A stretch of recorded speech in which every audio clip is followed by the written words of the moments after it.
One of the things that we find when we look at the entirety of the universe of cities today is that they are expanding. Humanity is engaged in a certain transformation of itself into an urban society. People have decided that instead of living close to the land, they want to live close to each other. So we're all banding together in cities. That banding together is the urbanization project.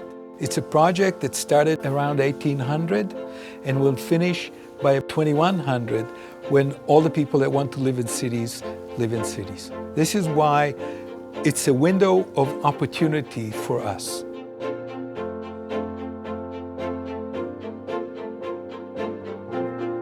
Between now and 2050, 2.5 billion people will be added to the urban population of the world. We can prepare for that. We can make some minimal arrangements for that to happen, especially since we know where it will happen. Making room for urban expansion does not involve massive financial, human, or political investments.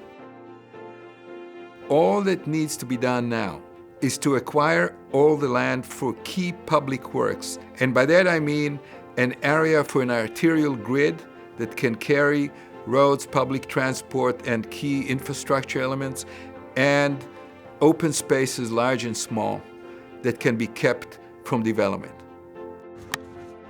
All we're talking about is land that will take up less than 10% of the expansion area, that's all. Doing it now is the only way to do it, because doing it later, after development has taken place, is impossible. It is impossible to cut a road through a built-up area, and it's impossible to create an open space in a built-up area.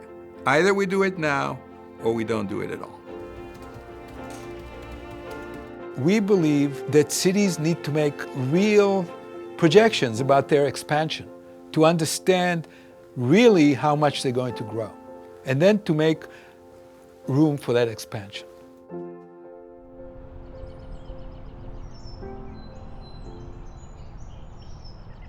Making room matters because it ensures that there's enough land for the city to expand.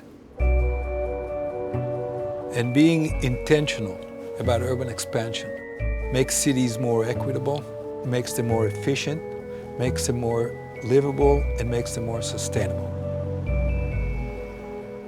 There are some exemplary plans of cities that have made room for their expansion. The best example is the Commissioner's Plan for New York for 1811.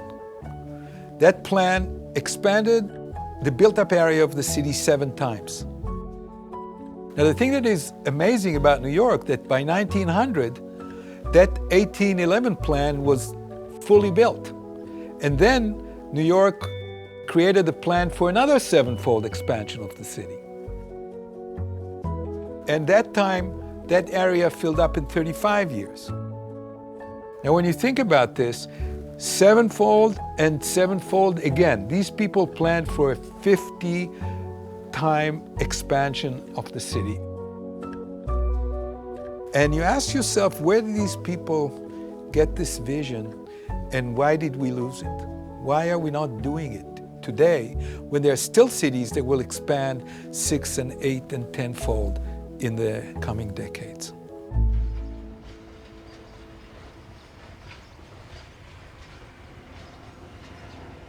We at the Urban Expansion Initiative are trying to emulate the commissioners in their 1811 plan for New York.